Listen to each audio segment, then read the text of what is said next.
travel and resorts, and everything you need to know guide for traveling with your kids. Good to see both of you. Thank you. Hi. All right, well, let's begin with trying to plan these family trips. Do you guys say that parents don't need to bear the full brunt of the burden, that you really need to involve your kids? Pam? Oh, I think that's so important. When you're making a family trip, it's a family decision. And the most important part about family travel is the opportunity to bond with your family, so try to plan things that everyone enjoys. All right, and Pauline, Fred from Pennsylvania is on the telephone line. You could take his first question. He actually has a question. Family vacations to Las Vegas. Fred? Yes, I was planning on going to Las Vegas early to mid-August. I was wondering if you have any, like, flight and lodging. Well, it depends on where you're going from. Actually, from the East Coast? CWI. Okay.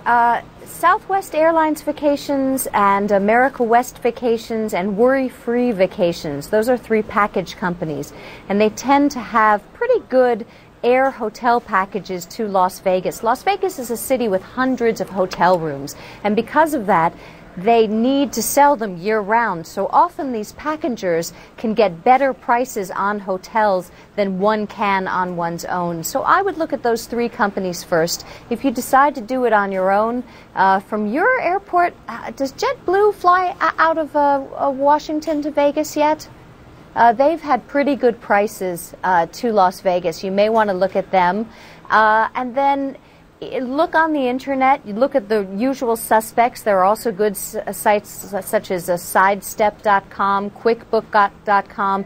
Look at those sites first for a general lay of the land in terms of hotel prices. Then call the hotel directly. Don't use the 800 number. Call the hotel and try and bargain. Last time I was in Las Vegas, I stayed at Harrah's for $39 a night. Wow. Because I called the manager and bargained. That's a deal. So then you had more money to gamble with. So, Pauline, how do you find a happy medium, with your family? Everyone's got a different interest, or, different ages, of course, lead to different interests. Sure. How do you try and come about, a happy, conclusion that everybody will be happy with? Well, I have two kids. I don't let them choose the destination, but I do try and let the 5-year-old be queen for one day of the vacation. And that way she knows that she gets to plan one full day, and that makes everyone happy. But I truly believe that kids can find things to do in every location in the world, and so parents shouldn't be afraid of going to the quote-unquote educational destinations, such as Washington, D.C., or Paris, or Rome. You don't have to only go to amusement parks with kids. They'll enjoy themselves wherever they are. Well, Pamela, do you feel like there's a real cutoff for ages in which to think about those educational destinations? That, certainly there may be certain age groups where they just may be yawning the whole time or not wanting to pay attention, not really appreciating the family vacation. Yeah. Well, I think that's where you have to make a really wise choice about first where you stay. And to answer Fred's question, I'd also check hotels.com for some inexpensive lodgings. But once you get to your destination, it's important to have things planned out. And older children often really enjoy helping you plan the trip and coming up with ideas of museums they'd like to see. How about some heritage travel, looking into your family's past or into our nation's past and visiting sites that are important to you? I think those can be really good choices. My kids love to swim, so we always look for a hotel with a pool as an seems like alternate. all kids love, Yes, to be around a pool. All right, Pauline, Paul from Missouri is on the telephone line. He's got an idea and a question that relates to Jamaica. Paul? Yes. What's your question? You had a deal on the TV this morning about a trip to Jamaica. Yeah. It's from a little company called Atlas Vacations. It's actually a company run by Jamaican expats, so they know everything about Jamaica. And they've found a little family-owned motel right on Negril's 7-mile beach. From August 15th through December 15th, they are charging $2.99 from a number of East Coast cities for 7 nights at this little motel on the beach and airfare from the U.S. That's Atlas Vacations. You can find them on the web at atlasvacations.net. Wow. Now, Pamela, when do you make a decision on, a family vacation that revolves around driving or taking a train or flying? Because all can be expensive depending on the routes that you take.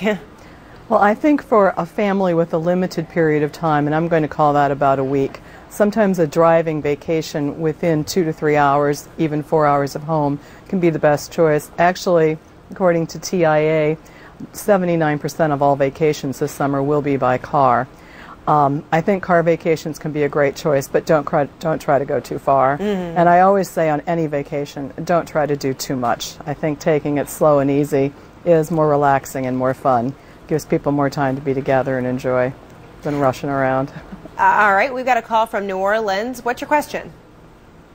Yes, I'd like to find out. I've been looking for a vacation from New Orleans to San Francisco, and I have teenage children.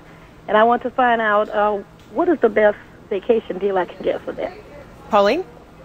Gosh, I don't know offhand. I would go to one of the major search engines. Try sidestep.com or mobissimo.com looking for airfare. There don't tend to be that many great package deals. And by package, I mean deals that bundle together air and hotel for San Francisco. So I would book those elements separately.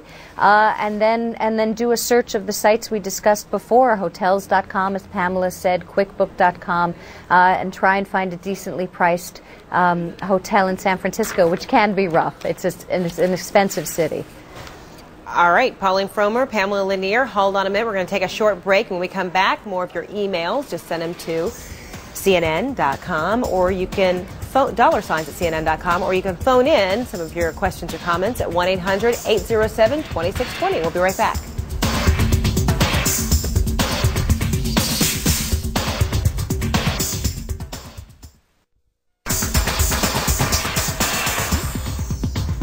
Well, welcome back to Dollar Sign. Summer travel for your family doesn't have to break the bank, especially if you know where to find the sweet deals. Travel expert Pauline Fromer and travel writer Pamela Lanier do, and they're sharing some of their tips. All right, ladies, well, this is for the adventuresome family. We've got an email coming from the Rosenberg family of Dallas, Texas, and they say our family of 4 plus 2 dogs are thinking of renting an RV to vacation in Yellowstone, etc. next summer. We'll be driving from Dallas, Texas, and just want to take in all the sights on the way there. Is this a cheaper way of traveling versus hotels, meals, airfare, etc.? Pauline? Well, it'll all depend on the price of gas.